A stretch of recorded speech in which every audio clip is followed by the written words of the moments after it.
Hey everyone, I'm Philip. I'm Tori. I'm Chrissy. Yes, we're in our pajamas because it's Easter morning. Hey, we are so pumped for what's about to happen today, but before we get started, the only thing you need to know is that Easter Jam is for everybody. So if you're a teenager, this is for you. Even if you're younger, you can get ready. Our preschoolers can join in as well. We're about to have some serious fun and we need everyone to participate. So adults, that includes you too. This is Easter like you've never done it before. No matter who you are, Easter Jam is for you. So look around the room, see who's not there, and this is your chance to go get them because the way to have fun is to participate. So we're about to get started. Go get them now.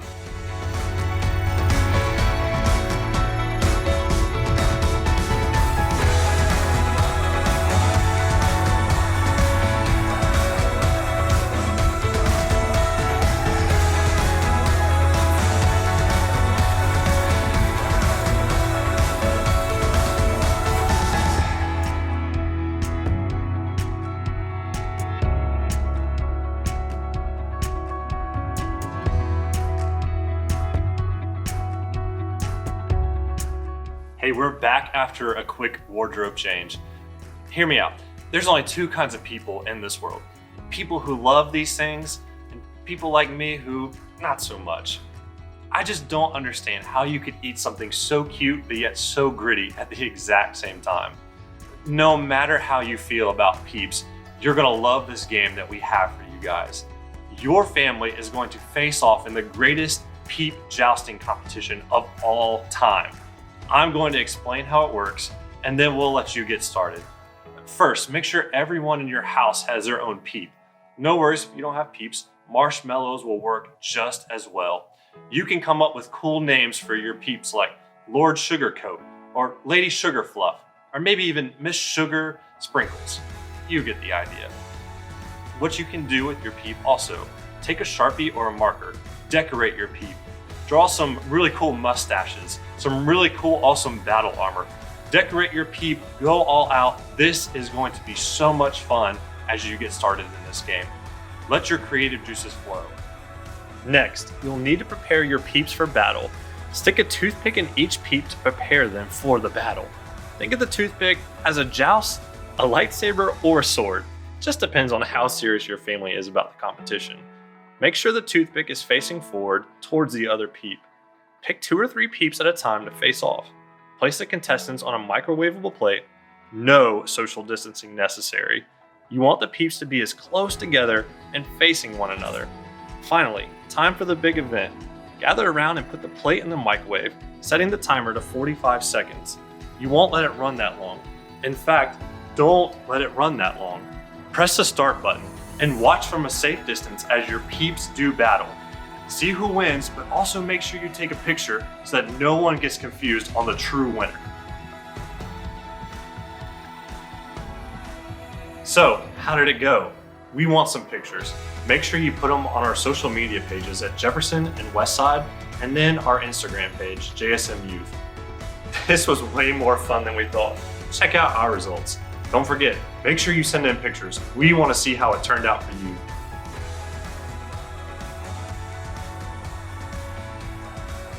Ready for another game? For this game, you're going to need 2 baskets. They can be laundry baskets or really any sort of container. And you're also going to need socks. Lots of socks. You get bonus points if your socks have princesses on them, like mine. It doesn't really matter if the socks are clean or dirty, but it is important that the socks have a match. If you need to, pause and you can go get those supplies right now, and I'll explain after this.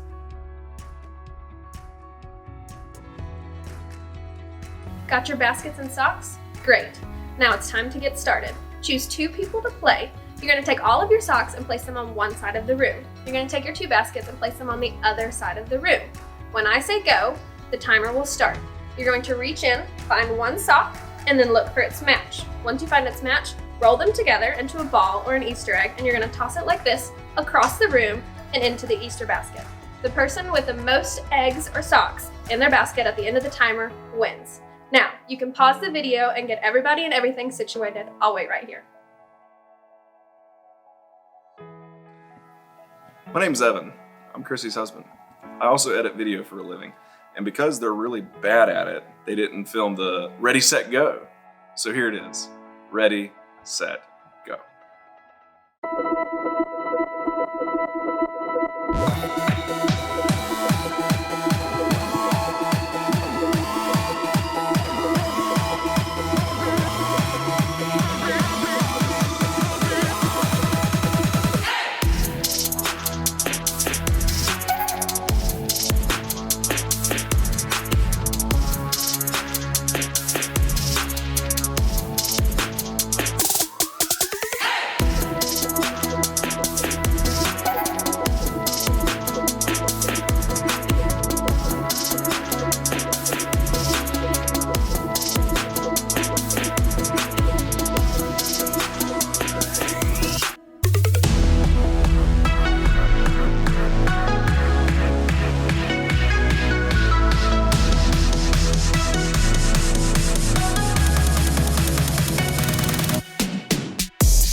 Alright families, welcome back. Congratulate your winner, which for us was not Chrissy. Okay, but that was wild. Whoever won gets socks. Maybe not though, but adults do make sure that whoever won gets a special treat today. I hope you guys are having fun so far. We're celebrating because today is Easter, and if you don't know the whole story of Easter, that's okay. But we're going to tell you about that a little bit later. For right now, we have one more thing we want you to do. I'm sure you have a lot of family and friends who would love to hear from you, including us. So on the screen, in just a minute, there's going to be a couple of options of how you can talk to somebody that you love today.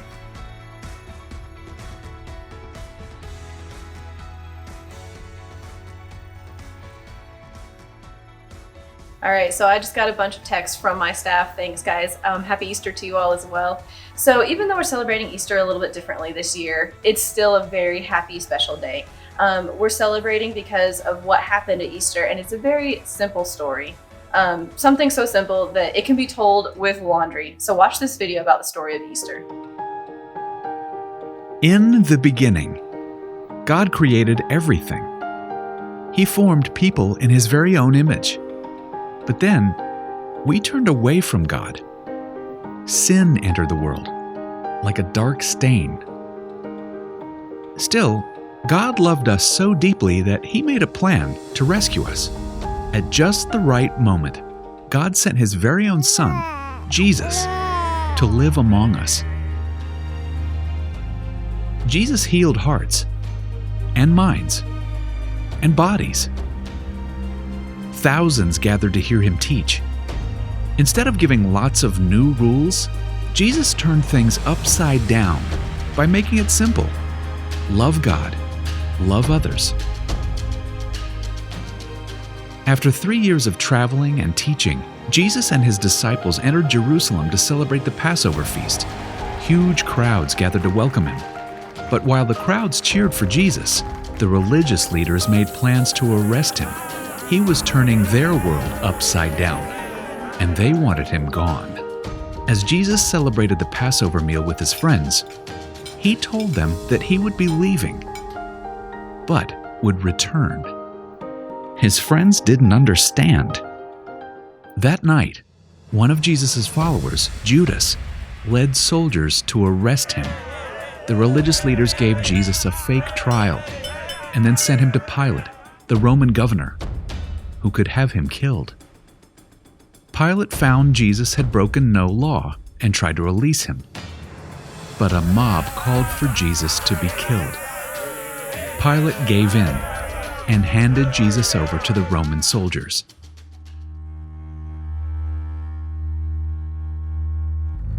Jesus was forced to carry the heavy beams of His own wooden cross.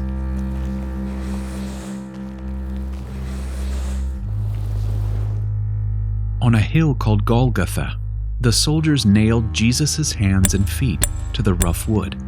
The soldiers and people who passed by laughed and mocked Him. But from the cross, Jesus asked God to forgive them. Finally, Jesus called out, "It is finished." Then He died. The earth shook. Rocks split open. Even the soldiers cried, "Surely He was the Son of God." One of Jesus' followers took His body and placed it in a tomb cut from the rock. A huge stone blocked the entrance. Jesus' friends were devastated. They had believed that Jesus was the one God promised, the one who would rescue them, but now he was gone. Their whole world had turned upside down. Jesus' friends stayed hidden in fear for 3 days.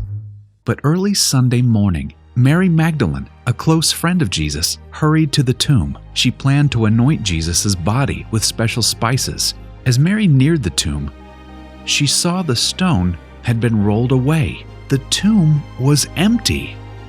Mary turned to see a man standing near. She didn't recognize him until he said, "Mary." It was Jesus, alive. Jesus told her, "Do not hold on to me. I have not yet ascended to the Father. Instead, go to those who believe in me." Jesus, God's Son, became like us to lay down his life. Through God's power, he defeated death for all of us, and sin was washed away.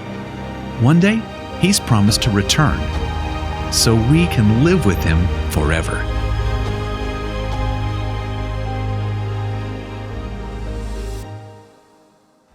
Since it's Easter, we decided to put on our Sunday best because it's such a special day. I've heard the Easter story numerous times, and it always amazes me. I mean, God sent Jesus to the world to remind us that he's bigger than anything that we have. There's a lot going on in our world right now. He's bigger than all of it. The simple fact that Jesus came back to life is proof to me that I can face anything bad that happens. I like to think of it this way. I can blink because Jesus is alive. So I can keep loving because Jesus is alive. And I can be brave because Jesus is alive. I can have hope because Jesus is alive. Here's an idea. Take a few minutes and add to this list of things you can do because Jesus is alive. Answer this question as a family. How would you fill in the blank? I can blank because Jesus is alive. Pause the video while you discuss. When you're finished, meet us back here.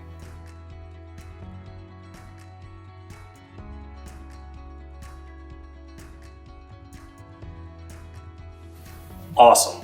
I love conversations like these because remembering what God has done in the past helps me to trust him with what's going on in my life right now. If you want to keep these conversations going, check out the PDF that we've attached called Parent Cube. We hope that you spend the rest of your day making happy memories with your family. To get you started, here's one last challenge. As soon as this video is over, we want you to go outside and take a family Easter photo. You can be dressed up or in your PJs. It can totally be normal with smiling faces or silly with one of those filters that turns your face into a bunny rabbit. No matter how you do it, take a family photo and make it awesome. Then share it to social media. Remember to tag Jefferson, Westside, and JSM Youth so you can see your family's Easter style. Maybe now more than ever. This is a time to celebrate and remember God's faithfulness and the hope he gives us in Jesus. After all, that's what makes Easter so happy.